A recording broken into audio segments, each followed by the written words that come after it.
Pemirsa, Anda masih bersama kami dalam Berita Lampung.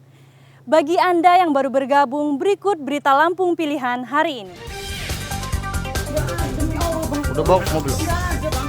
Bawa ini klik. Bawa mobil lu Bang Ipul, ayo Bang. Pencuri motor bermodus bayar di tempat atau COD ditembak kakinya. Udah, jauh.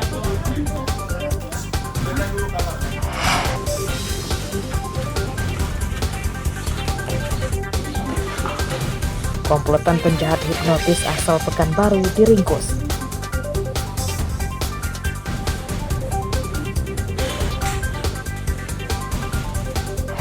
Uji menyumbangkan duriannya.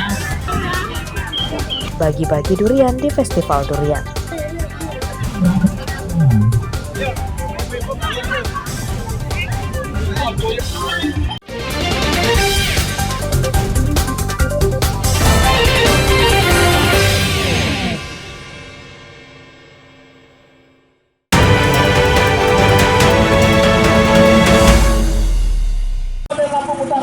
Dengan penuh semangat kita akan menyampaikan dukungan kepada Panwaslu Kabupaten Lampung Utara. Ratusan warga yang tergabung dalam Forum Suara Rakyat menggelar unjuk rasa di kantor KPU dan Bawaslu Lampung Utara.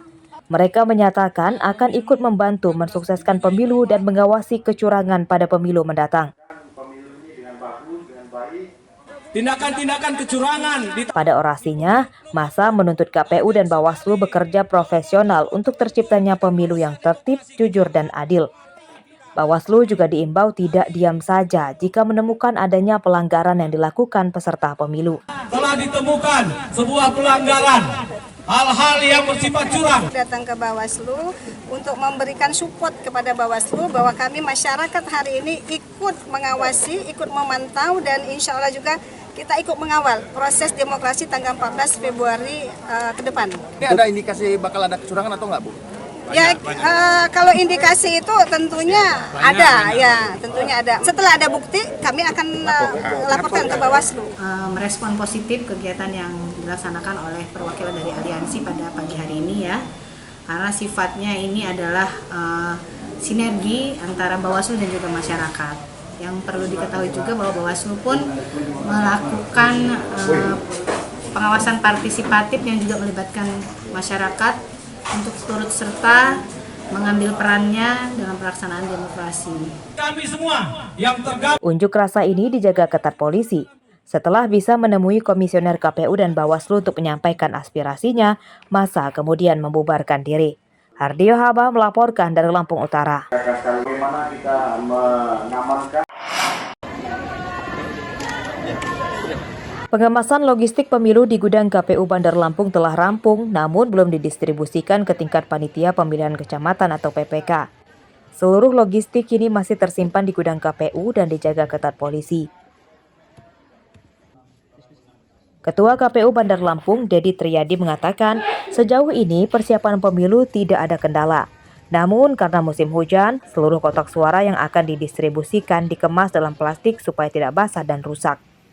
Pendistribusian logistik pemilu ke tingkat PPK rencananya dimulai H-7 pemilu. Kita targetkan tanggal 3 itu sudah selesai packing, sambil kita menunggu nanti pengiriman.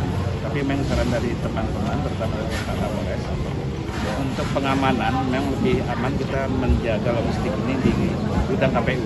Itu nanti kita geser ke PPK, mungkin nanti timeline-nya, waktunya, memang jadwalnya tanggal 7, H-7.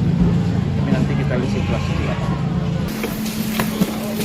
Sementara itu, Pemkot Bandar Lampung menyatakan akan membantu kelancaran distribusi dan penyimpanan logistik pemilu di kantor kecamatan hingga KPPS di kantor kelurahan.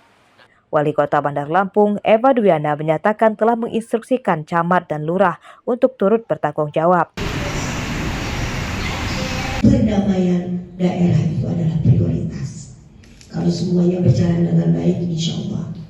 Jadi sekali lagi terima kasih kepada Ketua KPU Kota Bandar Lampung beserta jajarannya.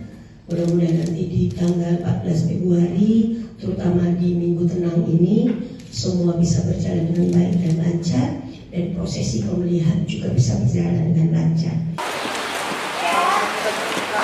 Pada pemilu 2024, jumlah tempat pemungutan suara di Bandar Lampung lebih dari 2.800 TPS dengan jumlah pemilih hampir 800.000 orang yang tersebar di 20 kecamatan. Jeffrey Arifin melaporkan dari Bandar Lampung.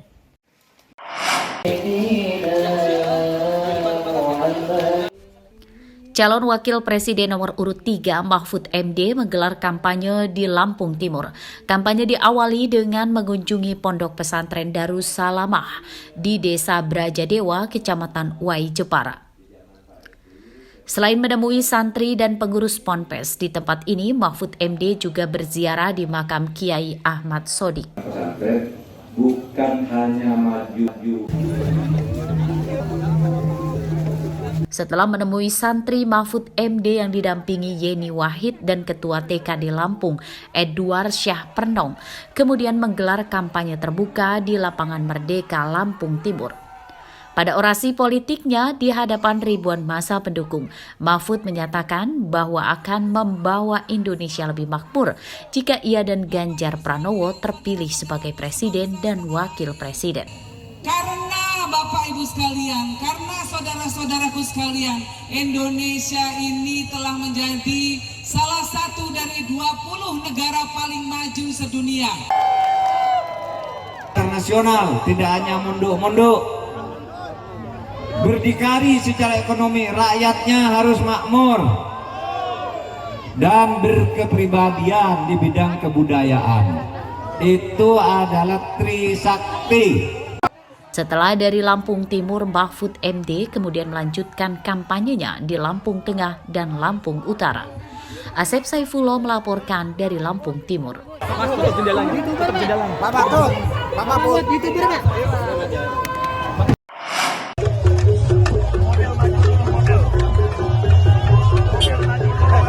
Calon Wakil Presiden nomor urut 1 Muhaimin Iskandar atau Cak Imin berkampanye di lapangan Simpang Agung, Lampung Tengah. Kedatangan Muhaimin disambut meriah seribuan warga. Saat berjalan menuju panggung, Muhaimin menabuhkan kentongan bambu bersama warga. Ini sebagai simbol ajakannya kepada rakyat Indonesia bangun dan berbaris menuju perubahan. Pada kampanyenya, Muhaimin menjanjikan kesejahteraan yang lebih baik bagi warga jika ia dan Anies Baswedan terpilih sebagai presiden dan wakil presiden.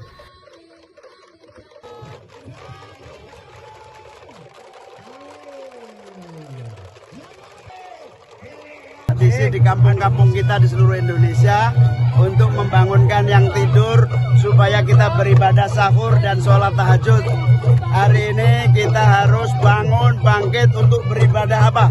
Beribadah kepada kepedulian kita kepada 270 juta penduduk Indonesia untuk agar supaya tidak dibiarkan pupuk hilang, tidak dibiarkan pendapatan mengecil, tidak dibiarkan sekolah mahal.